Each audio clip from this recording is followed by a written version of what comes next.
This is Community Forum, a community service of CAN TV. I'm your host, Juan Carlos Hernandez. Today, our guest, Mary Bonnett, will be talking about her latest production, Shadowtown. Her play details the nightmare of sex trafficking from the users and abusers to the victims and the people who dedicate their lives to helping end this form of slavery. Welcome. Thank you so much. Great to be here. Well, as we were preparing for the show, we really got into a good conversation. We did. And I just want to start with the motivation behind this play. What drew you to this topic that you say has exploded as far as the news in the past few years? I have a theater company called Her Story Theater, and our mission is to shine bright lights on women and children in need of social justice and community support. So I picked 3 topics, and the first one was on homeless women in Chicago, and the second one was on sex trafficking of women and children, and the third is on violence against women and children. So you've done all 3 already? Or? The third one will be in the making. We're a new company. Okay. We've been in existence around 2010, and we did Gloss Over, which is on the homeless ladies, and we partner.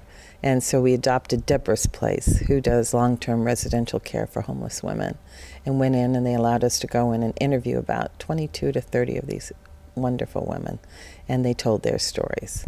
So we took that piece and we took their monologues and adapted it to the stage and put it in a beauty salon. With the real-time technicians giving a pedicure, manicure, massage, facial, hair, and right. Nails done. And the audience went from room to room on a music cue and heard all these stories in these very intimate space. And at the end of that, and one of the rooms was a gallery where they saw the before and after life on the street of Chicago women, and then these beautiful portraits of these women who are now at Deborah's Place, and wow. how life-saving and powerful. So it was, the audience learned a great deal and walked away never again having the same perhaps outlook on homeless ladies as they pass them on the street. Right. See them as individuals. Right. Well, I think speaking for many of us, we tend to ignore people that we consider homeless. Oh yeah. And before we get to today's topic again, how big was this beauty salon? It was gorgeous. It was Salon Echo salon that's up on Salon Echo. It's up on Bryn Mawr, and Maria Sigmund owns it, and it had 9 rooms that we could go through, and plus this beautiful lobby. And she opened it up. She gave this to us for free. I'm just so welcoming and fabulous, and we ran that for a while, and we still, to this day, if we do the piece, we'll give monies to Deborah's Place off of those shows. That's part of our mission as well. Right. So how big was your audience? You say it was really intimate. We had 9. Well, we could take up to 100. 100. Yeah. So each grouping had maybe 10 to 12 in it. Wow. It was very intimate. You just squeeze them all in. Yeah. And the women that you interviewed, what did you learn from them during this process? Oh, they were magnificent. Strength, endurance, survival, humility, blessed, what people have gone through and what they can survive and come out on the other side, and just still be smiling, funny, generous. And in some sense, that's what I think you maybe, well, we're going to talk about it. You've learned some of that in this new project that you're going to be presenting soon, Shadowtown, which deals with, I guess there might be some aspects of homelessness in there as well. Mm-hmm. Tell me about, well, you picked those 3 topics, but why sex trafficking specifically? Well, sex trafficking, it's rather, it's a far more discussed topic than when we picked it 3 years ago. But it was coming on to the scene then. And why? What brought it on the scene? The internet. The internet, okay. And there were some horrible incidences. Most of it was targeted toward global trafficking, sex trafficking, mm-hmm. and that raised the issue. But it was going on here. It was going on in Chicago. And we do Chicago issues. It's in our own backyard. We always focus on that. So it's not something that's foreign or outside of our everyday experience. You want people to actually have a connection and something that maybe they're not seeing or not choosing. On this street, on this exact address is what's going on here. And, look around, it's probably perhaps going on where you are. And I always thought that we could help if it was more controlled and smaller scale, even though it's a massive world issue, that individually we can do something about our own neighborhood, our own town, and that we collectively could come together and make a difference in just our area. And then hopefully, the play would be available or the mission would be available for other places to take it and use it in their town. Right. And on homelessness or on trafficking. And then they could work on their area. And collectively as a community, we can turn it around or make a difference somehow to stop this. Now, this issue is huge, like I said, worldwide. We tend to think of sex trafficking or human trafficking as a third world issue. Yeah. But you're saying it's not. It's in our own backyard. It's in our own streets. But people might be that we probably know might be participating in it. Yeah. Tell us about the discoveries, the shocking discoveries you made about sex trafficking here in Chicago through it was a year and a half of research you conducted, right? A little over that. Mm-hmm. There's all these fabulous groups and organizations that are out there doing research on it and contributing and trying to make a difference. But you as a playwright? As a playwright, I went in and we partner with with the Salvation Army Promise Program, Ann's House, and the Dreamcatcher Foundation with Brenda Myers-Powell. And they introduced me to this world and the people that were involved with it, and that introduced me to people that were doing statistics and research on it, and that introduced me to the fact that it is a $32 billion business that is worldwide. That includes also labor trafficking. But in one of the horrifying statistics was that on any given day in Chicago, 16,000 to 25,000 women and children are being commercially sexually exploited on any given day. Any given day. In the city. And the collar counties. It's suburbs, collar counties. And that's commercially sexually exploited. By whom? The seller, the people who use them. Mm-hmm. 16 to how many? 20? 25,000. It's a mine. Women and children. Women and children. And that includes boys. Includes boys. And how young have these victims of this sex? Well, in sex trafficking, that is the average age is 11. For children. For children. That's the average age. Yeah. So they could used to be 12, and now it's dropped down to 11. So if it's an average, then that means children that are younger than. That's correct. 11 are being exploited. Yeah. Wow. How was it entering this world where there's this very horrible side of humanity? During your research, because as a writer, I think you tend to have sensitivities that can be very easily affected. And as a human being, if you're not something that you haven't seen or probably dealt with in a personal way, it could come as a very a shocking and surprise that I guess could really just shatter your worldview. How were you able to get into these? I edged into it. I prepared myself for it. Mm-hmm. I read up. I became more intellectually engaged in it so that I could emotionally start to remove myself from it. It was really a process, and it took me probably about 6 months to get there.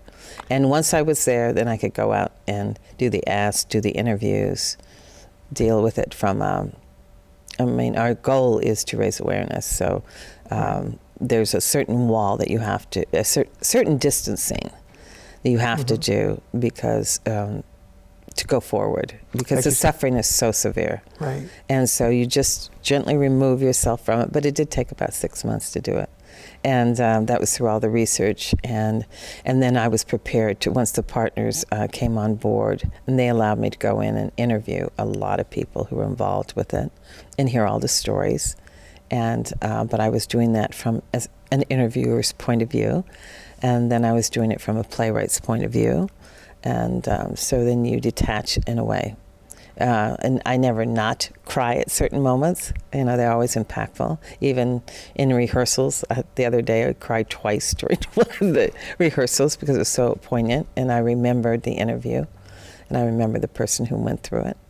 And so that reality was up on that stage.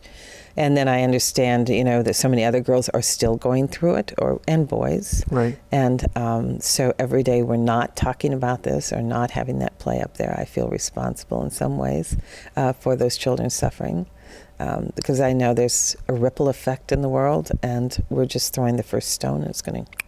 And we may never know how a life was saved, but we just know a life will be saved by this awareness campaign. Right.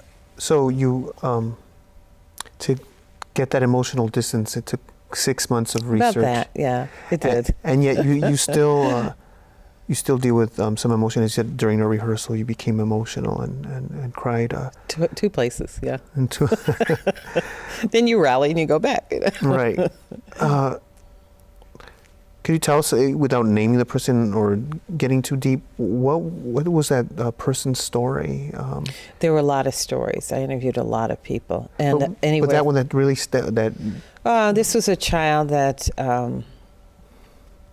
she had started at age 4 being molested by a family, my brother, and then it was the neighbor kids, and then it was the uncle, and then it was the father.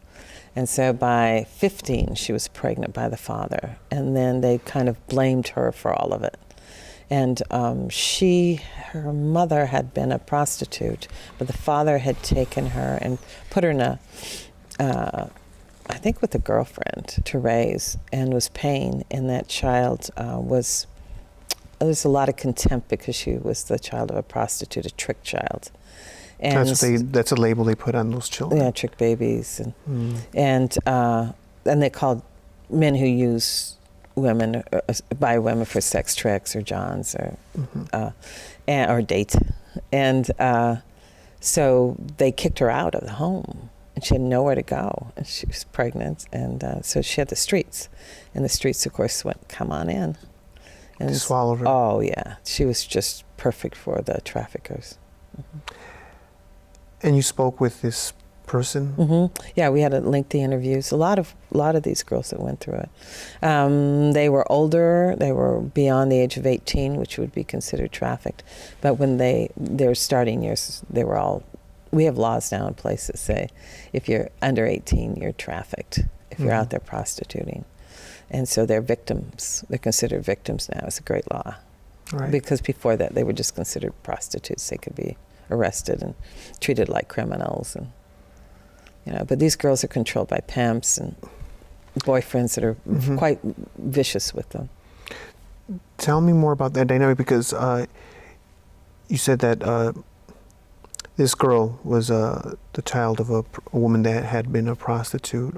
She didn't know her mother. She didn't know her mother? No, she never met her mother. So that was not the issue so much as the community, how they dealt with her. How they looked at her.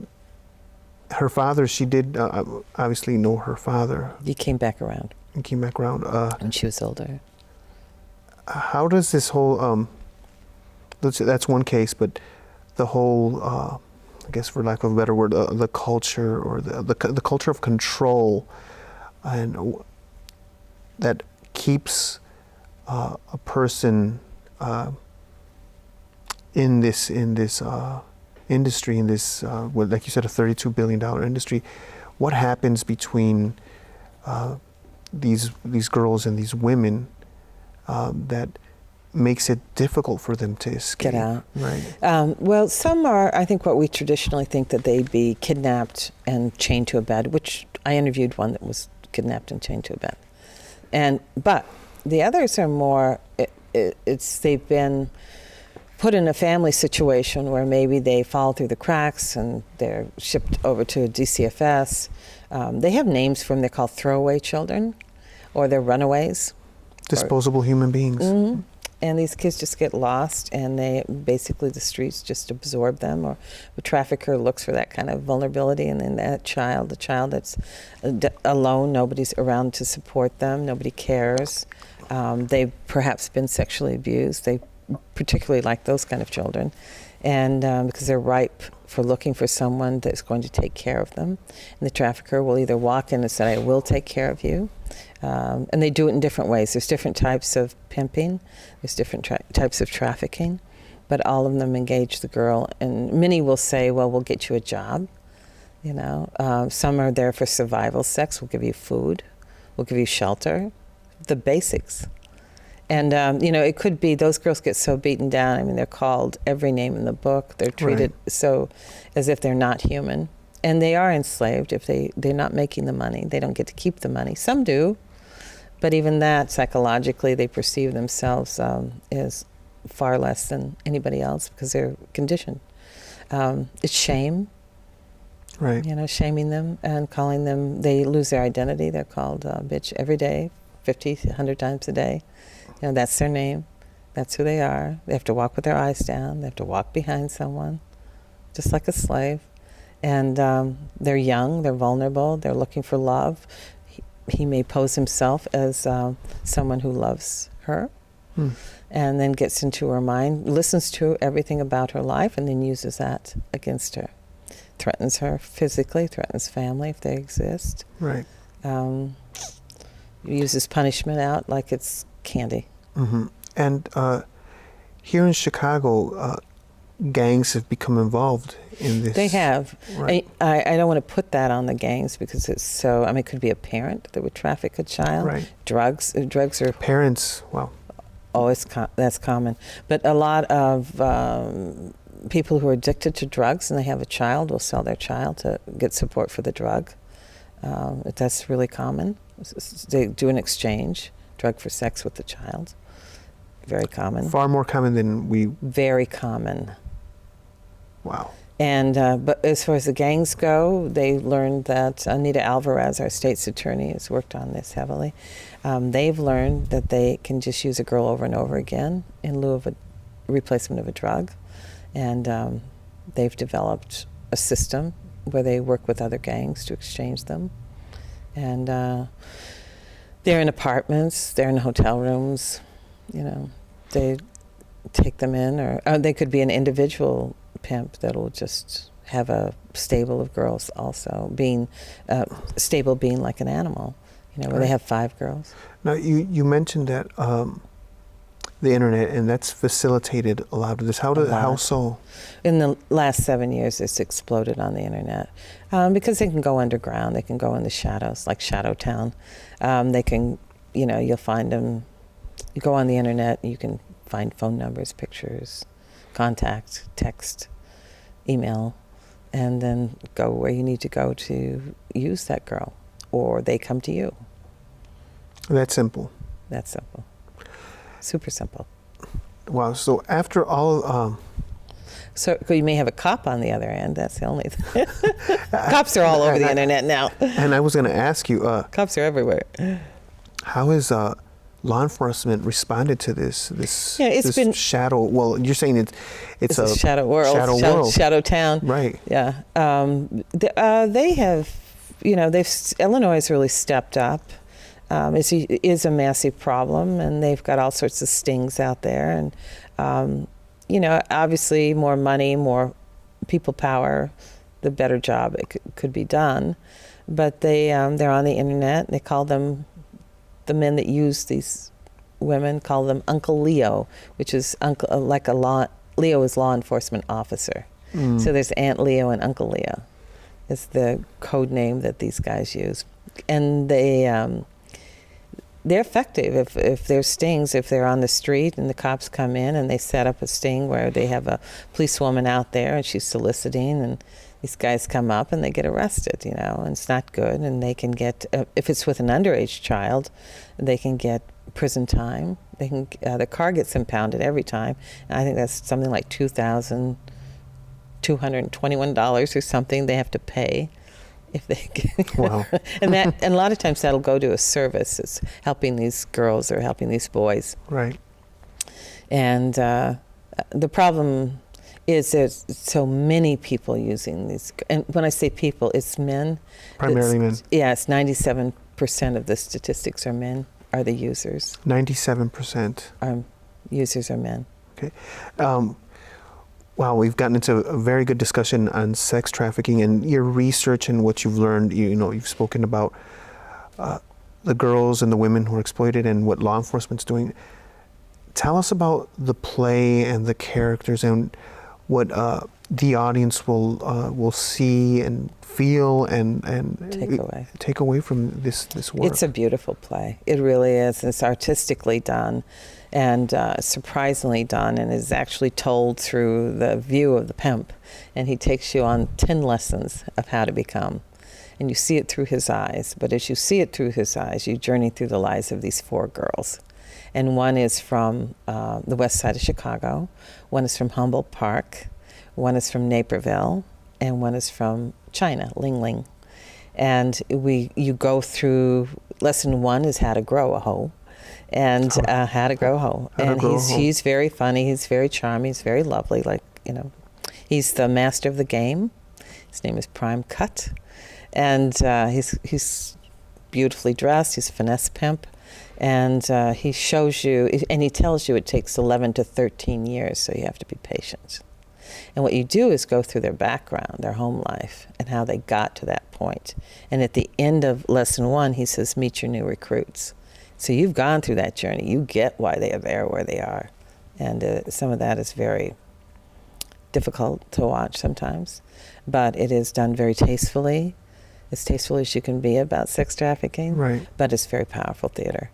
And then you go through the rest of the journey. There's dance in there. And rather than showing how he manipulates the girl, it's through a dance. It's called I'll Take It From Here and shows how charming they are and what they do. Right. And then you go through the rest of the journey. And that journey gets into how the girls are seasoned, what they do to those girls to get them to that street, to get them in that massage parlor. It's very brutal. And then when they're turned out, what happens, and then what happens once they're in the life. Because the average age, once they're in the life, is 7 years. 7 of years. life, yeah. It's brutal place to be. And one of the things I found fascinating was these girls are hit in the head so often by whoever, the John, the pimp. They get the same syndrome that young football players do in high school. Constant concussions. Yes. Right. Yes. Because it's such a brutal life. But their average age is 7. So drug overdoses. It's suicide, prison, death, mental insanity. Really. Right. And that's how they live that life. You got basically, or they walk out the door and somebody rescues them on the street. All these great organizations like Ann's House, Dream Catchers, right? They're there, and at the end, it is actually a story of great hope, and that we collectively can come in and make a difference in these girls' lives through awareness, through speaking up, through changing laws, through re-educating young men on how to treat women, to not accepting the debasement of another human being, to understanding the magnitude of it, and supporting these organizations that are making a massive difference in saving children's lives. And these are children, right? These are babies, and the women and the men that are out there also being abused. I mean, slavery is slavery. It doesn't matter if they pass a law and say 18 on down. If you're 19 and 20 and 21, you're still enslaved. What's the cutoff point for that? Yeah.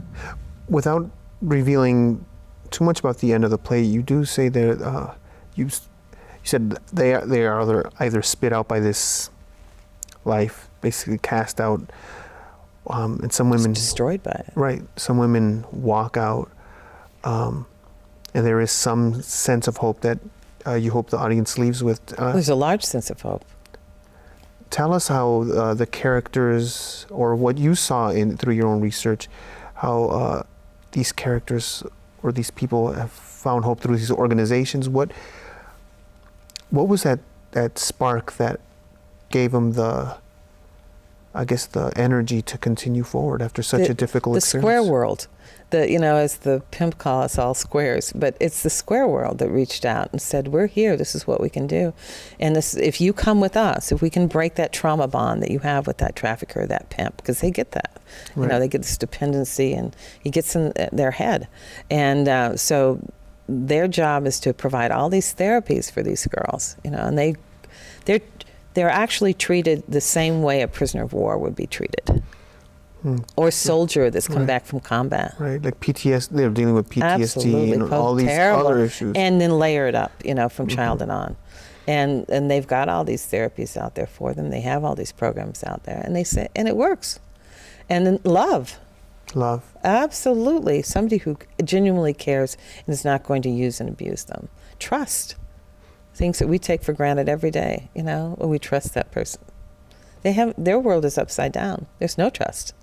You don't trust. Right. Ever. It's amazing that you say something that, a word that we use so commonly, and yet I think we don't always experience or think about its depth. Love, the simple act of love. It's on our dollar bill, God we trust, but they have no one to trust. They have no one to turn to in that world. But that acceptance, I guess with the word love comes acceptance as well. It's, I think, people or women and girls who have been in that life, who have been exploited that way, feel so unacceptable, so shamed that. Well, things that have been done to them are hideous. Right. And they've been just degraded any way you can go. Right. Wow. It's we're running out of time, but this play is also going to include the participation of some celebrities. We have great celebrities. So we have 24 celebrities that stepped up and said, I want to be part of this. I want to take a stand against sex trafficking. Right. We have 24 diva singers that have stepped, jazz, blues, great people that have stepped up. And so each night we have a celebrity performing as Samantha's parent. She's a little girl from Naperville who went missing. Okay. And then we have a diva singer who opens the show, and then an hour reception afterwards with that diva singer singing, like Dee Alexander, Lynn Jordan, Maggie Brown, Oscar Brown Jr.'s daughter. It's just a phenomenal list of people. And then we have Bill Curtis, Rick Cogan, Eric Zorn, Marion Brooks, Robin Robinson. It was just a laundry list of people that are stepped up. And Alex Kotlowitz, great writer. So you asked them to come in, or? Yeah, we asked them to come in as a Samantha parent, be a celebrity guest in the show. So they'll be there. And then we have this reception afterwards with the singer, and you can meet Alex or Bill, whoever you'd like to meet, and Marion, and hang out afterwards at the Den Theater, 1333 North Milwaukee. It's a beautiful space, and it's got a long bar if you need a drink. And it'll be a great night. It'll be a wonderful night. Plus, money goes to charity.